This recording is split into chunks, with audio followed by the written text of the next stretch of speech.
Good morning small wonder students. आज हम पढ़ेंगे विशेषण। जैसा कि मैंने आपको बताया था, विकारी शब्द 4 प्रकार के होते हैं: संज्ञा, सर्वनाम, क्रिया, विशेषण। इनमें से हम 3 प्रकार कर चुके हैं।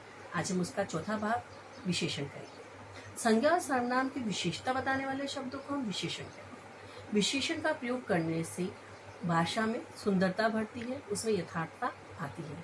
तो आइए अब हम पढ़ते हैं विशेषण। आज हम पढ़ेंगे विशेषण।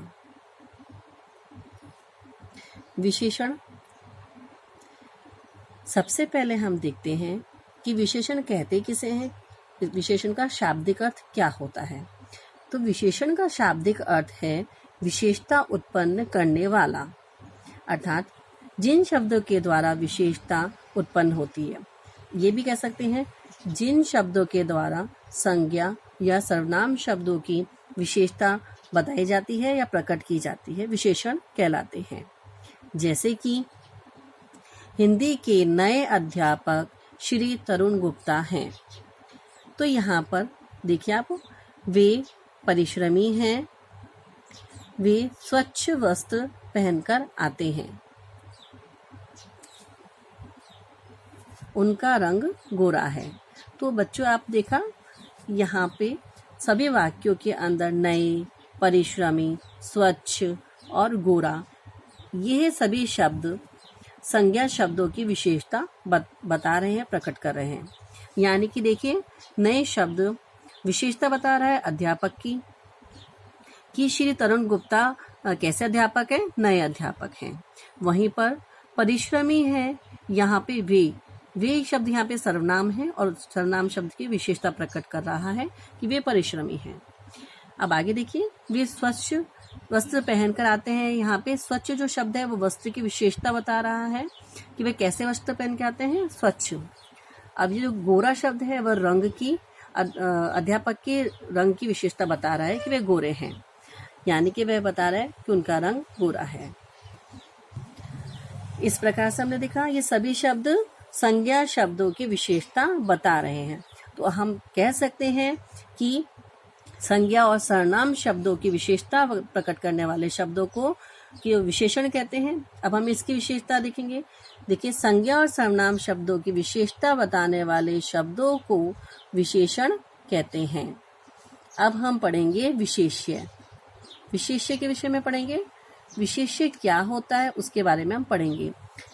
विशेष्य वह होता है जिस संज्ञा शब्दों या सर्वनाम शब्दों की हम विशेषता बता रहे हैं, उसे हम विशेष्य कहते हैं। जिन संज्ञा या सर्वनाम शब्द की विशेषता बताई जा रही है या बताई जाती है, उसे विशेष्य कहते हैं। जैसे उदाहरण देखिए, राधा सुंदर है। तो अब यहाँ पे देखिए, इस वाक्य के अंदर राधा सुंदर है शब्द, यानी यहाँ जो विशेषता बताई जा रही है वह है सुंदर। और किसकी विशेषता बताई जा रही है? राधा की विशेषता बताई जा रही है। तो यहाँ पर राधा हो गया विशेष्य और विशेषण हो गया सुंदर। जैसा कि हमने बताया है परिभाषा के अंदर कि जिन संज्ञा सर्वनाम शब्दों की विशेषता बताई जा रही है उसे हम विशेष्य कहते हैं। तो यहाँ पे हम राधा की विशेषता बता रहे हैं, तो यहाँ पे विशेष्य हो गया राधा, तो और विशेषण हो गया सुंदर। आगे और उदाहरण देखिए, जैसे आकाश में 5 पतंग उड़ रही है। आकाश में 5 पतंग उड़ रही है।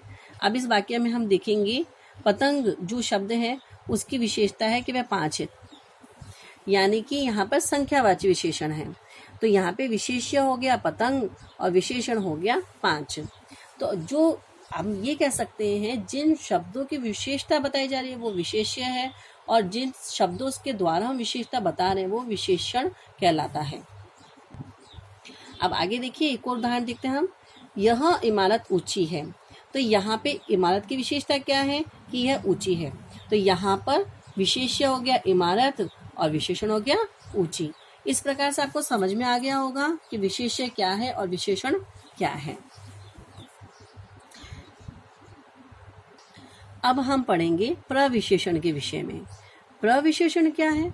तो मैं आपको बताती हूँ प्रविशेषण किसे कहते हैं, कि जो शब्द विशेषण की भी विशेषता बताते हैं वह प्रविशेषण कहलाते हैं। तो इसका आप परिभाषा देखिए, विशेषण शब्दों की विशेषता प्रकट करने वाले शब्दों वाले विशेषणों को प्रविशेषण कहते हैं। यानी कि जो शब्द संज्ञा सर्वनाम की विशेषता बता रहे हैं वो विशेषण है, और जो विशेषण की भी विशेषता बता रहे हैं वह प्रविशेषण कहलाते हैं। अब देखिए इसके कुछ उदाहरण हैं, जैसे कि अर्पित बहुत बुद्धिमान है, नीतू बड़ी चतुर है, यह समस्या अत्यंत कठिन है। तो अब आप यहाँ पे देखिए अर्पित की विशेषता क्या है कि वह बुद्धिमान है, यानी यहाँ पर बुद्धिमान शब्द विशेषण शब्द हो गया। लेकिन आप देखिए बहुत शब्द भी लिखा हुआ है, लेकिन यह बहुत शब्द बुद्धिमान के लिए प्रयोग आया है, अर्थात बुद्धिमान शब्द के साथ बहुत का प्रयोग है। अब देखिए दूसरा वाक्य, नीतू बड़ी चतुर है, यानी यहाँ चतुर है जो नीतू की विशेषता है, पर चतुर शब्द की विशेषता बताई गई है बड़ी शब्द, यानी नीतू बड़ी चतुर है। अब तीसरा वाक्य है, यह समस्या अत्यंत कठिन है, यानी कि समस्या कैसी है, कठिन है, यानी कठिन हो गया आपके विशेषण, और विशेषण की भी विशेषता बता रहे हैं, यानी अत्यंत शब्द अत्यंत कठिन है। तो इस प्रकार से हम कह सकते हैं कि जो शब्द विशेषण की भी विशेषता प्रकट करते हैं वह प्रविशेषण कहलाते हैं। तो यहाँ पे बहुत, बड़ी, अत्यंत, ये सब प्रविशेषण कहलाएंगे, क्योंकि ये सभी सारे शब्द हैं वे विशेषण और शब्दों की विशेषता प्रकट कर रहे हैं। तो यहाँ पे हमने ये जाना कि जो शब्द संज्ञा सर्वनाम की विशेषता प्रकट करते हैं वो विशेषण कहलाते हैं, और जो विशेषणों की विशेषता प्रकट करते हैं वो प्रविशेषण कहलाते हैं। अब आगे हम पढ़ेंगे वाक्य में विशेषणों का स्थान। वाक्य में विशेषण का स्थान, अर्थात हम कह सकते हैं कई जगह वाक्य के अंदर विशेषण पूर्व में लगते हैं विशेष्य के, और कई जगह वाक्य में विशेषण बाद में लगते हैं। अर्थात जो विशेषण विशेष्य से पूर्व लगते हैं उन्हें बोलते हैं विशेष्य विशेषण, और जो विशेषण बाद में लगते हैं उन्हें बोलते हैं विधेय विशेषण। तो अब हम पढ़ेंगे विशेषण से पूर्व लगने वाले विशेष्य। विशेष्य से पूर्व लगने वाले विशेषण, जो विशेषण विशेष्य से पूर्व आते हैं उसे हम विशेष्य विशेषण कहते हैं। इसके कुछ उदाहरण हैं, देखिए, इससे आपको स्पष्ट हो जाएगा। जैसे लाल वस्त्र, सुंदर लड़की, ऊंचा पहाड़। तो यहाँ पर जो विशेषता बताई गई है वो पहले आई गई। जैसे वस्त्र है, कैसा है, लाल रंग का है। तो लड़की कैसी है, सुंदर है। पहाड़ कैसा है, ऊंचा है। यानी इसमें जितनी भी विशेषता है वो पहले आई हुई है, विशेष्य से पहले आई हुई है, अर्थात यहाँ पर विशेष्य पूर्व में लिया गया है। अब हम पढ़ेंगे इसमें विशेषण विशेष्य के बाद। कई जगह विशेषण विशेष्य के बाद में भी प्रयोग में आता है। अब जो विशेषण विशेष्य के बाद में आता है उसे हम विधेय विशेषण कहते हैं। जैसे यह लड़की अच्छी है, तो यहाँ पे आप देखिए जो लड़की शब्द है उसकी विशेषता है अच्छी, यानी यहाँ पर विशेषण बाद में आया है। लड़की है जो कि संज्ञा शब्द है, और हमने पढ़ा था कि संज्ञा सर्वनाम शब्दों की विशेषता बताने वाले शब्द विशेषण कहलाते हैं। तो यहाँ पे इस लड़की की विशेषता क्या है कि वह अच्छी है और वह बाद में आया है, इसलिए यह जो वाक्य वो कहलाएगा विधेय विशेषण का।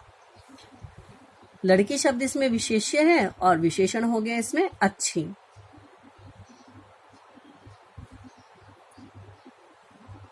एक और वाक्य हम देखते हैं, यह बालक ईमानदार है। यहाँ पे संज्ञा शब्द क्या है, बालक शब्द है, यानी बालक यहाँ पे विशेष्य हो गया और उसकी विशेषता क्या है, ईमानदार। तो यहाँ पे विशेष्य हो गया बालक और विशेषण हो गया ईमानदार। तो अब आपको समझ में आ गया होगा विशेषण क्या होते हैं, विशेष्य क्या होते हैं। अब मैं आपको वापस बताती हूँ।